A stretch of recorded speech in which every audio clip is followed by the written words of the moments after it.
Olá, bem-vindos. Sou José Colossono Neto, da JCN Capital. O foco aqui do nosso canal basicamente é falar de investimentos e de economia. Eventualmente, alguns assuntos que encostam, se aproximam à política, nós vamos ter que comentar, porque economia e política às vezes andam muito paralelo em função das decisões que uma atingiu a outra e do setor e vice-versa. Não interessa se você é de direita, de esquerda, se você é frente ampla, ou seja, a sua opinião política ou a minha opinião política não interessa. O que interessa basicamente que é seus investimentos e como é que isso reflete na economia brasileira. No vídeo passado, nós fizemos uma análise um pouco acalorada dos motivos, que levaram, o checklist que levaram à derrota do Bolsonaro. Independente se houve roubo de urna ou roubo de urna, eu não quero saber da urna. O fato é o seguinte, tecnicamente ele perdeu. Bom, vamos falar então agora do Lula. Como é que teve esse ressurgimento do Lula, E uma vez o Lula empossado e sentado na cadeira, o que no curto prazo é esperado que aconteça, ok? Então vamos lá. Então primeiro, o Lula pode não ter cultura, mas ele é um político hábil, diferente do Bolsonaro. Ele entende o jogo político, ele é muito inteligente, ele tem o dom da comunicação, O Lula, ele costuma dizer o seguinte, ele é Macunaíma, ele é bom, ele é ruim, ele é o diabo, ele é anjo, ou seja, ele é o típico da índole brasileira, de tudo de bom e de ruim que isso carrega. O Lula, para cada plateia, ele fala um discurso. O Lula, para banqueiro, ele é quase um banqueiro. O Lula, quando ele fala com o povão, o português dele já não é bom, ele piora mais ainda. O Lula, quando fala para o MST e para os invasores malucos, ele é um xiita, ele é um invasor também. Quando o Lula fala do agrobusiness, basicamente ele é um plantador de mandioca. Ou seja, o discurso do Lula, certo, agrada a todas as plateias e, de fato, a gente não sabe quem é o Lula ou o que passa na cabeça dele. Só sabemos o seguinte, ele é muito esperto, muito inteligente e ele tem o dom da comunicação.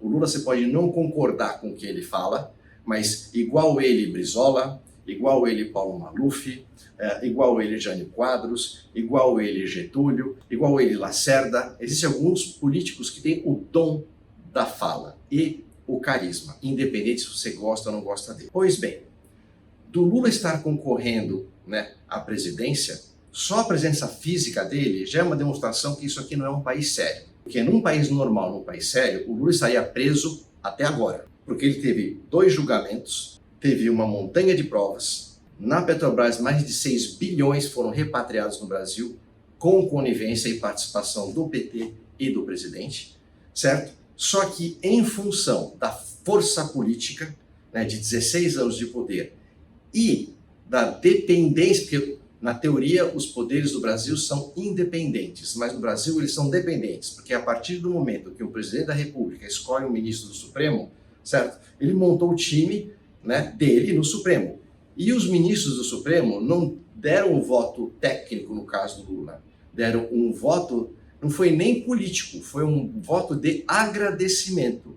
Eles entortaram a lei, os ministros do Supremo. Num país normal, se você comete um crime, certo? E você é condenado em primeira instância, você já vai para a cadeia. Qualquer país normal é assim. Mas eu vou recorrer em segunda instância. Não tem problema, recorre na cadeia. Vou para a terceira instância, fechado, recorre na cadeia.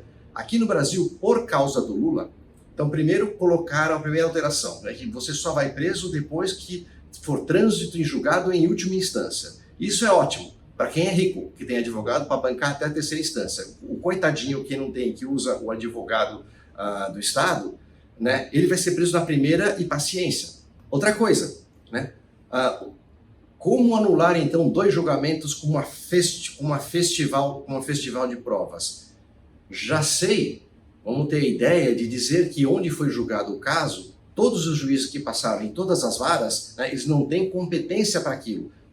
Então, tudo aquilo que foi feito não foi válido, vamos trazer tudo para Brasília, vamos começar tudo de novo, só que tem o seguinte, o fator idade. Se começar tudo de novo com a lentidão da justiça que o Brasil tem, que eu costumo dizer o seguinte, você está com um problema jurídico aqui no Brasil, tenta fazer um acordo, porque se você fizer um acordo, você recebe. Se você não fizer acordo no Brasil e depender da justiça, talvez se você ganhar em vida, você não receba. Ou talvez se você recebe, vai ser teu filho ou seu neto.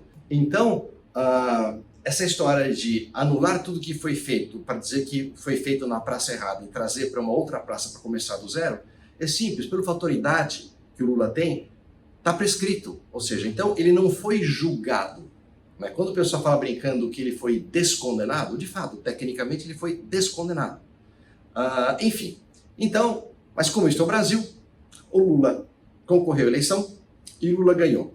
Não quero saber se foi a eleição roubada ou não, não é problema meu. Sei que, tecnicamente, enquanto não consegue provar que houve roubo, o Lula ganhou. Ponto. Isso é um fato, ok? Só que o Lula ganhou, né? Não sei se vocês lembram uma vez que o Rubinho Barrichello estava correndo pela Ferrari, recebeu uma ordem do box para deixar o Schumacher passar na frente e ganhar. Então o Schumacher teve a tal da vitória de Pirro. Ou seja, então o Lula teve uma vitória de Pirro, porque se você analisar a postura dele e a expressão corporal, de fato ele ganhou, mas é diferente da primeira vez, que a primeira vez quando ele se elegeu era incontestável. Agora tem um monte de observações e um monte de fatos relevantes que não dá conforto nessa vitória. Tanto que você vê sempre a imprensa abraçando, os poderes dando apoio, ou seja, ele está recebendo apoio demais que em situação normal ele não precisaria. Se fosse uma vitória líquida e certa, não precisa de tanto apoio. Simplesmente ganhou e acabou. Perdeu o Playboy, perdeu o Mané, como diz o nosso ministro do Supremo. Mas enfim, Lula ganhou, certo? Os bolsonaristas acham que é apocalipse, que é o fim do mundo, vamos pular da ponte. Cada um é cada um. Quando o nazismo perdeu na Alemanha, teve gente que se matou porque alguns nazistas achavam que a Alemanha, sendo nazista, não ia existir como país. Que eu saiba hoje, a Alemanha ela dominou a Europa, mas não pelo militarismo, mas pela economia. Ou seja, então é o seguinte, do Lula ganhar a eleição, não tem nada apocalíptico. O Lula não é comunista, o Lula não é radical. Né? E outra coisa, gente, o Brasil ele não é sério, nem no sucesso e nem na desgraça. Dizer que agora vamos virar uma Cuba, uma Venezuela tal, não vai. Também não adianta dizer o seguinte, isso aqui vai virar país de primeiro mundo, nós vamos agora liderar a economia, também não vai. O Brasil sempre vai bem, desde que você tenha um pouco de paciência e custo fixo baixo. Se você tiver um custo fixo baixo e paciência, vai tranquilo, o Brasil vai bem e as coisas funcionam. Eu costumo dizer o seguinte, o Brasil é que nem um desfile de escola de samba. Você vê antes do desfile aquela bagunça, né? Você fala, esse troço não vai dar certo. Né? O que acontece? Na hora que começa o desfile, é o maior espetáculo da Terra. É inacreditável o que se faz na vida. Compensação também, quando acaba o desfile, também é aquela outra bagunça. Mas enfim, isso é o Brasil. É o jeito do Brasil ser. Então o que nós temos pela frente para esperar? Né? Então primeiro, a inflação ainda não terminou de ceder. Então nós temos uma Selic ainda com tendência de estabilizar ou com viés de alta. Alguns falam talvez Selic 15%, talvez Selic 15,5%. Isso esperado até o final do primeiro semestre. Mas todos os grafistas já falam que a expectativa é que tanto a inflação quanto o Selic, a partir do segundo semestre desse ano, comece a baixar. Okay? Uma coisa é fato, nós vamos ter um primeiro semestre muito turbulento, em função ainda da ressaca que ficou dessa virada de chave. E lembrar que ambiente de estabilidade econômica gera oportunidade. Então, se vocês tiverem sangue frio e ficarem atentos, muita coisa bacana vai acontecer. Empresas boas precisando de capital, quer seja via investimento, quer seja empréstimo, vão precisar. Empresas boas vão ser vendidas. A economia tende a crescer, porque uma das coisas que o Lula vai fazer vai ser injetar dinheiro na economia. Mas no curto prazo ele vai aumentar o endividamento? Vai aumentar o endividamento, quanto isso é sabido. Mas esse dinheiro ele vai injetar para pôr a economia para rodar. Porque a economia rodando e gerando emprego, e o desemprego caindo, é um cala-boca que ele dá e as pessoas começam a dar espaço político para ele manobrar. Área imobiliária me perguntam muito, né? Então é o seguinte, está tendo muita procura em imóveis de altíssimo padrão, porque toda vez que existem momentos de instabilidade política, o pessoal sente que o alto padrão é um porto seguro. Está tendo muita corrida para commodities, o pessoal que aposta em BMF está indo muito para metais, para milho, soja, trigo, porque o agrobusiness é muito bom como reserva de valor. E mais, voltando para o imobiliário, muita demanda para o baixo padrão, ou seja, no Brasil tem muita gente ainda que mora de aluguel. Nós temos uma demanda de gente precisando de casa para mais de 30 anos. O nosso crédito imobiliário em relação ao PIB é índices igual de alguns países africanos, ou seja, nós temos 30 anos de demanda para atender, para tirar esse pessoal do aluguel ou da submoradia para ter uma moradia decente. Então, tem público e tem demanda.